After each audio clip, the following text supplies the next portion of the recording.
और हकीकत में गांधी जी ने कहा शिक्षा हर घर में जाएगा, सारे लोग पढ़ेंगे। अंबेडकर जी ने हिंदुस्तान का संविधान लिखा और उन्होंने कहा कि सारे लोग शिक्षित बने, सब पढ़ें, सब पढ़ें।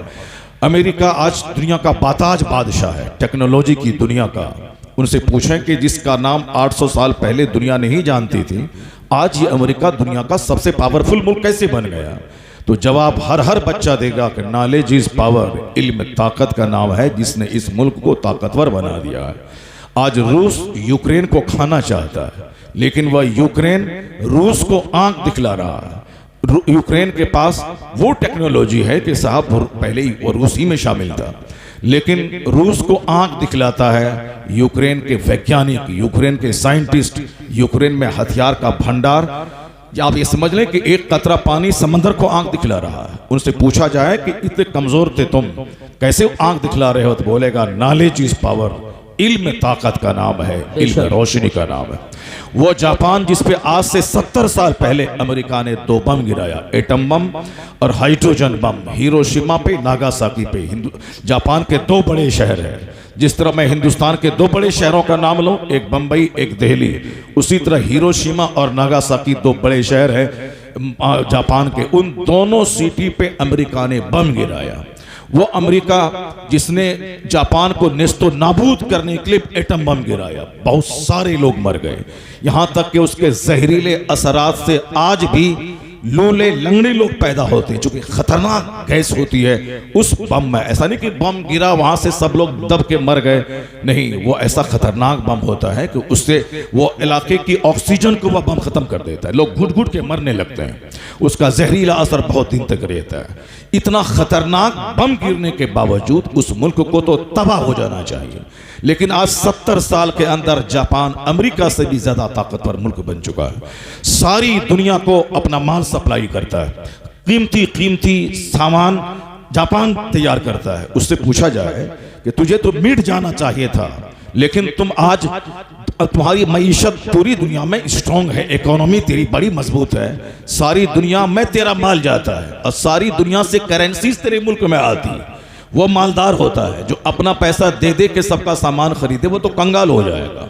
लेकिन जो अपना माल दूसरे को दे और दूसरों की करेंसी मेरे मुल्क में आए, वो तो मालदार हो जाएगा। जापान ने कसम खा लिया था कि मैं दूसरों के सामने हाथ नहीं फैलाऊंगा, यहां तक कि चप्पल से लेकर के जहाज तक सब मैं अपने मुल्क में बनाऊंगा।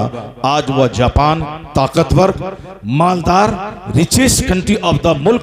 पूछा जाए कि किस फॉर्मूले ने तुमको आज नेस्तो नाबूद होने के बावजूद तुम्हें ताकतवर बनाया? जवाब होगा knowledge is power, knowledge is light. इल्म ताकत का नाम है, इल्म रोशनी का नाम है। चाइना बुद्धिस्टों का मुल्क, गंवारों, जाहिलों, अल्लड़ों, बेवकूफों और नाकारों का मुल्क था, लेकिन आज वो चाइना, अमेरिका भी बाज मामलात में उससे डरता है। हिंदुस्तान थर्राता है, पाकिस्तान कांपता है, जापान भी डरता है, वियतनाम डरता है। यानी अक्सर ममालिक, उसकी आबादी सबसे बड़ी आबादी। अगर हर आदमी चाइना का एक पत्थर हाथ में उठा ले तो याद रखें कि इतनी बड़ी आबादी है कि अमेरिका पत्थरों का पहाड़ बन जाए, इतनी बड़ी आबादी है उसकी। यानी जो बड़ी आबादी वाला मुल्क है, जहां के लोग अल्लड़ थे, गंवार थे, जाहिल थे, लेकिन आज वो ताकतवर कैसे बन गया? आज उनके हथियार के सामने अमेरिका और रूस को भी सोचना पड़ता है। हिंदुस्तान का पड़ोसी वो गाहे बगाहे हमारे मुल्क में कदम रखता है। मेरी फौज को मैं दाद दूं हमारे मुल्क की फौज को कि उसके सामने सीना तान के मेरी फौज खड़ी रहती है, वरना उसके पास इतनी ताकतें हैं कि वो मेरे मुल्क में घुस जाए। ये हमारी फौज की बहादुरी है कि चीन के बढ़ते हुए कदम को मेरी फौज रोकती है। मगर ताकतवर तो इतना है कि अमेरिका की मंडी में चाइना का माल, हिंदुस्तान के हर बाजार में चाइना का माल। वह दुश्मन है मेरा, मगर मेरी मजबूरी है कि मैं उसका माल खरीदूं। वह दुश्मन है मेरा, मगर मेरी मजबूरी है, मैं उसको आंख नहीं दिखा सकता, क्योंकि इस कदर उन्होंने माल बनाना शुरू किया है, प्रोडक्शन देना शुरू किया है। आज आ जाए कोई कार, दूसरे ही दिन उसकी नकल उसके पास रहती है। आज बना ले कोई फर्नीचर, दूसरे ही दिन उसके पास नकल होती है। यहां तक कि अरब हमारा मुल्क है, यानी चीनो अरब हमारा, हिंदुस्तान हमारा, मुस्लिम है हम, वतन है सारा जहां हमारा। डॉक्टर इकबाल ने बहैसियत मुस्लिम कहा था कि सारे, बहैसियत हिंदुस्तानी कहा था कि सारे जहां से अच्छा हिंदुस्तान हमारा। बहैसियत मुस्लिम, अब बहैसियत हिंदुस्तानी, अब बहैसियत मुस्लिम जब उन्होंने नगमा गाया था तो कहा था कि चीनो अरब हमारा, हिंदुस्तान हमारा, मुस्लिम है हम, वतन है सारा जहां हमारा। तो बहैसियत हिंदुस्तानी मेरा नगमा और होता है, बहैसियत मुस्लिम मेरा नारा और होता है। मेरा खुदा एक, ये दुनिया उसी खुदा की बनाई हुई है। मेरा मरकज एक, दुनिया एक, नमाज रोज़े हज्जो ज़कात एक, कुरान एक, हज का केंद्र एक, गुंबदे खजरा एक। इसलिए चीनो अरब हमारा, हिंदुस्तान हमारा, मुस्लिम है हम, वतन है सारा जहां हमारा।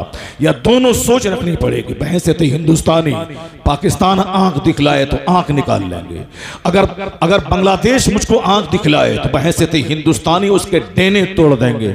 लेकिन बहैसियत मुस्लिम अगर दुनिया के किसी भी कोने में किसी मुसलमान के पांव में कांटा चुभे, उसका दर्द अपने सीने में महसूस करना होगा। बहैसियत मुस्लिम हमारी सोच कुछ और होती है, बहैसियत हिंदुस्तानी हमारी सोच कुछ और होती है।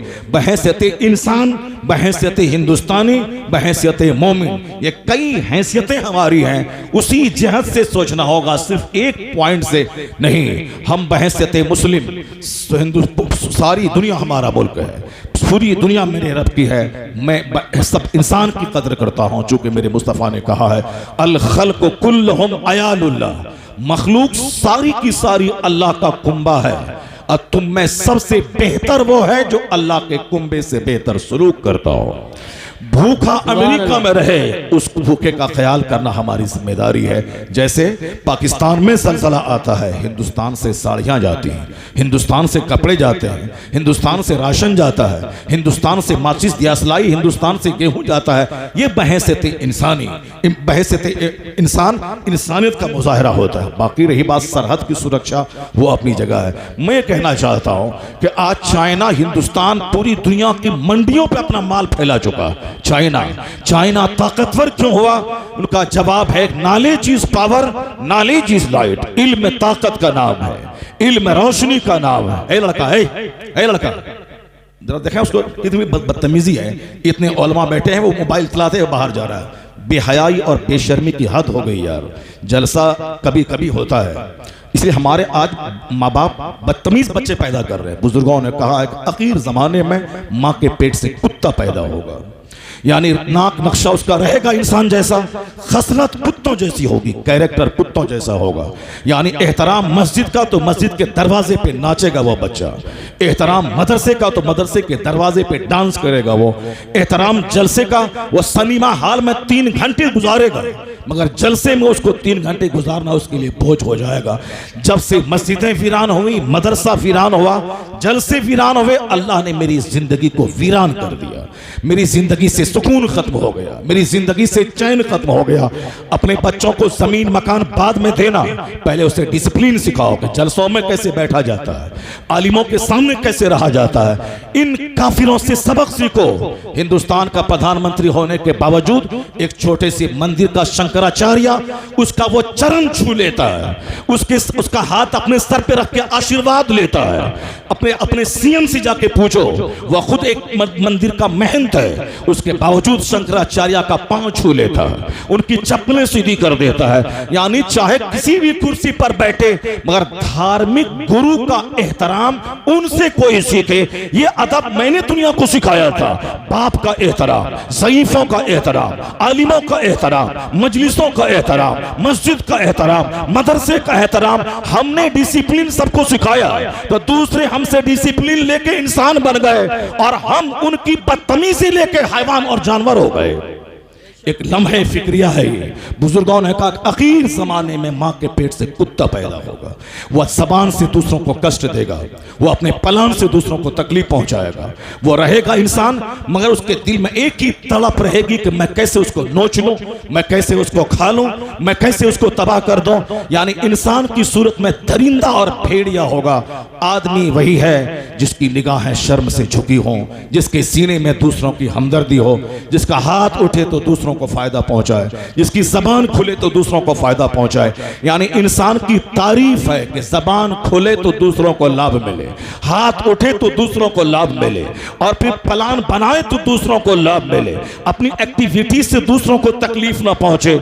आज सारी दुनिया कहती है आदमी वही है जो अपने से दूसरों को फायदा पहुंचाए।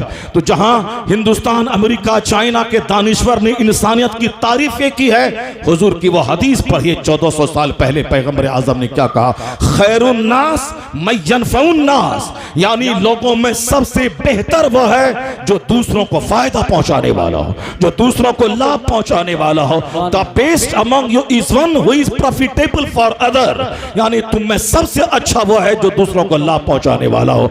मानवता की वो बातें जो आज की दुनिया के दानिश्वरों ने कही है, जब इस नुक्ते नजर से मैं सरकार की हयात तैयबा का मुताला करता हूं तो इनकी करोड़ों बातें एक पल्ले में रख दूं और एक पल्ले में हुजूर के एक हदीस रख दूं, उसका वजन सब पे गालिब आ जाता है। नारे तकबीर। जिस तरह पैगंबर